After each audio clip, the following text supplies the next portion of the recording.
Bonjour, je m'appelle Florence, je suis étudiante en master multimédia à l'université de Nice Sophia Antipolis. J'habite en colocation, je me déplace pas mal de campus en campus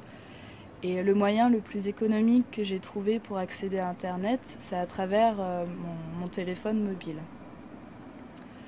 Comme ça, j'ai accès au site web, j'ai accès à mon agenda, j'ai accès aux cours en ligne. Je peux aussi écouter de la musique, etc. Mais c'est vrai que tous les sites ne sont pas encore accessibles à travers la téléphonie mobile et c'est quand même plus agréable quand c'est développé spécialement pour la téléphonie mobile. Sinon, ça m'oblige à naviguer en zoomant, en dézoomant, alors que je cherche une information condensée et précise. Par exemple, quand j'arrive sur le campus, je cherche à vérifier où est-ce que j'ai cours et dans quelle salle. Ou lorsque je suis en déplacement, je peux réécouter le cours qui a été enregistré pour mieux me préparer à celui qui arrive. Aujourd'hui, l'université propose un environnement numérique disponible sur Internet à tous les étudiants de l'université et à tous les enseignants qui permettent aux étudiants de télécharger des supports de cours, de revoir des cours enregistrés, de s'auto-évaluer et qui permet bien entendu aux enseignants de suivre leurs étudiants de manière plus personnalisée et d'échanger avec eux de manière interactive. L'ensemble de cet environnement numérique par Internet aujourd'hui est disponible sur plateforme mobile et également respecte les normes et les contraintes liées à l'accessibilité. Un étudiant aujourd'hui, dans toute sa scolarité,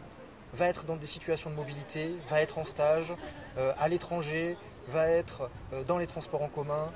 va être en situation de handicap, bloqué chez lui, hospitalisé. Et donc il s'agit aujourd'hui de proposer un environnement qui répond à toutes ces contraintes et à tous ces besoins en termes de disponibilité des contenus pédagogiques pour apprendre dans n'importe quelle condition. Le W3C a lancé en mai 2005 l'initiative pour le web mobile qui justement essaye de prendre en compte les différentes difficultés auxquelles se confronte un utilisateur lorsqu'il essaye d'accéder au web sur son téléphone. De manière assez intéressante d'ailleurs, un grand nombre des bonnes pratiques qui ont été développées pour les téléphones portables ont une origine assez directe des bonnes pratiques qui ont été développées pour l'accessibilité du web, du fait là encore du nombre de similarités entre les deux conditions d'accès en situation de handicap ou en situation de mobilité. Pour prendre quelques exemples simples, si vous avez des problèmes moteurs, par exemple pour contrôler une souris ou avoir accès facilement à un clavier, ça reproduit de manière assez proche les problèmes que vous pouvez avoir sur un téléphone, sur lequel par exemple il n'y aura pas de système de pointage tel qu'une souris, tel que vous les avez sur un ordinateur. Donc là, pour prendre un exemple d'un site web qui n'a pas été forcément designé dans l'optique d'une utilisation sur un téléphone portable, et ce, malgré tout, sur un téléphone portable assez moderne, assez puissant, et en utilisant là aussi un navigateur considéré comme très moderne.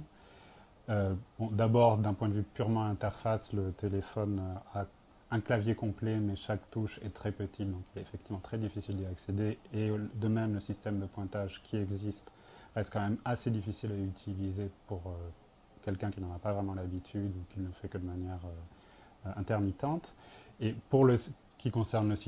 le site web lui-même, on a donc un affichage qui est sur plusieurs colonnes, qui est affiché en tout petit par le navigateur pour essayer de permettre à l'utilisateur de se repérer sur un plan large. Mais en pratique, ça veut dire que l'utilisateur ne sait pas à quoi correspondent chacune des sections. Il va donc devoir faire par essai et erreur pour essayer de repérer effectivement la section qui l'intéresse, donc de zoomer, dézoomer et se retrouver dans la page, ce qui est assez similaire finalement pour quelqu'un qui aurait des problèmes de vision, qui aurait donc soit un écran avec un système de zoom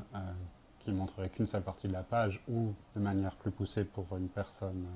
aveugle qui n'a pas du tout une vision d'ensemble de la page et qui est obligé d'aller section par section pour trouver l'information qu'il recherche.